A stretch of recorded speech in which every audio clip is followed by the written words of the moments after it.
বিসমিল্লাহির রহমানির রহিম। এক ভাই প্রশ্ন করছেন, জাকাতের অন্যতম একটি খাত হচ্ছে ফি সাবিলিল্লাহ বা আল্লাহর রাস্তায়।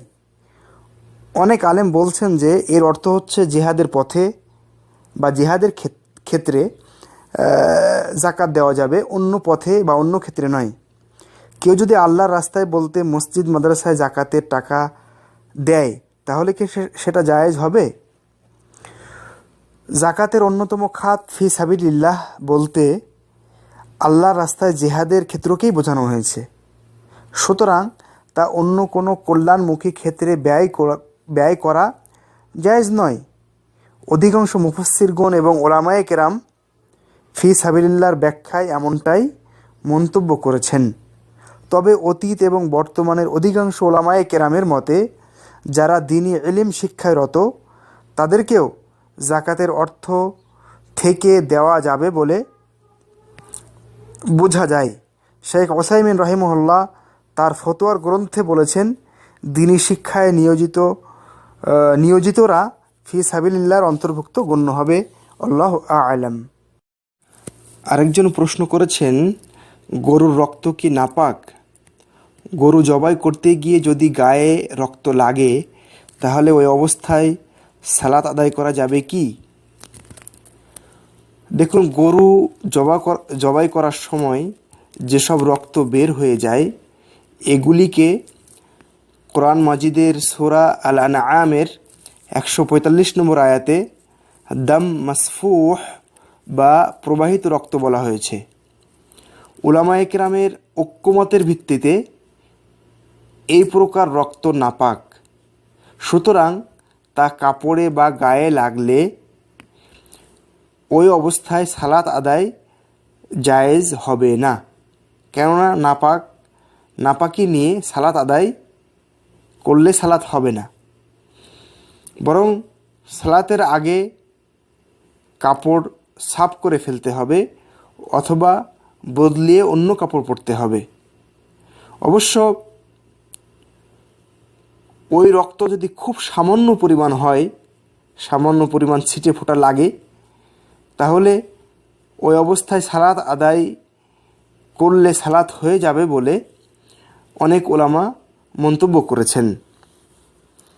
পক্ষান্তরে যে রক্ত মাংসের সাথে মিশে থাকে বা শিরার মধ্যে থেকে যায়, তাকে দাম মাসফুহ বলা যায় না, বা সেটা দাম মাসফুহ বা প্রবাহিত রক্ত নয়। সুতরাং এই প্রকার রক্ত পাক। আল্লাহু আ'লাম। আরেক ভাই প্রশ্ন করছেন, কোরআনের বাংলা অনুবাদ পড়লে নেকি হবে কিনা? দেখুন, ইসলামে কোরআন তেলাওয়াতের যেসব বিশেষ নেকি এবং ফজিলতের কথা এসেছে, যেমন কোরআনের প্রত্যেকটা হরফের বিনিময়ে 10টি করে নেকি, তো এসব বিশেষ ফজিলত এবং নেকি শুধু কোরআন তেলাওয়াতকারীর জন্য, কোরআনের অনুবাদ পাঠকের জন্য নয়। তবে কোরআনের আয়াত নিয়ে ভাবার জন্য, গবেষণার জন্য, চিন্তার জন্য, এ থেকে উপকৃত হওয়ার জন্য,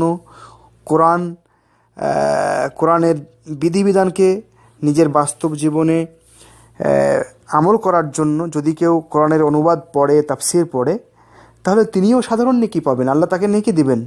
কিন্তু কোরআন তেলাওয়াতের যে স্পেশাল নেকি, সেটা কোরআন তেলাওয়াতের মধ্যেই সীমাবদ্ধ। আল্লাহু আ'লাম। দুবাই থেকে আমার এক দিনী ভাই প্রশ্ন করেছেন, আমি বিশেষ প্রয়োজনে একজনের কাছ থেকে টাকা ধার নিয়েছিলাম, কিন্তু তাকে পরবর্তীতে আর খুঁজে পাইনি। তাকে যে ভবিষ্যতে খুঁজে পাবো এমন কোনো গ্যারান্টিও নেই। এখন আমি কিভাবে ঋণ মুক্ত হব?